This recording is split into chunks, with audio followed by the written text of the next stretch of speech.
தாய் தமிழ் உறவுகளுக்கு வணக்கம். புதிய கருத்து கணிப்பு நடிகர் விஜய் முந்தினார் என்ற தலைப்பில் இந்த காணொளியை காண்கிறோம். புதிய கருத்து கணிப்பு நடிகர் விஜய் முந்தினார்.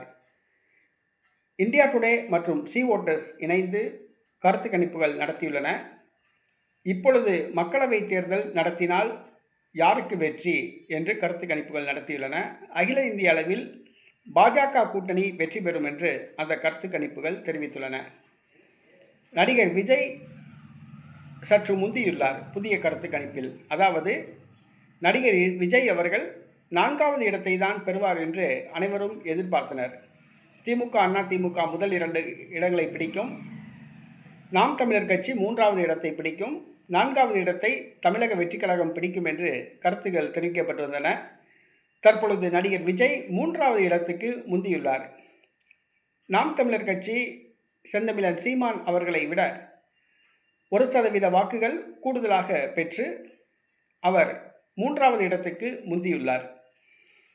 நடிகர் விஜய் அவர்களுக்கு ஒரு 15% வாக்குகள் கிடைக்கும் என்று அந்த கருத்து கணிப்பில் தெரிவிக்கப்பட்டுள்ளது. நடிகர் விஜய் ஆளுங்கட்சியாகவோ எதிர்கட்சியாகவோ வருவதற்கு வாய்ப்பு கிடையாது. 3வது இடத்துக்கு அவர் வருவார் என்று அந்த கருத்து கணிப்புகள் தெரிவிக்கின்றன.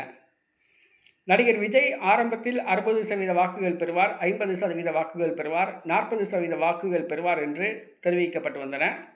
தற்போதுள்ள கருத்து கணிப்பின்படி அவர் 3வது இடத்தை பெறுவார், 15% வாக்குகளை பெறுவார் என்று அந்த கருத்து கணிப்பு தெரிவிக்கிறது.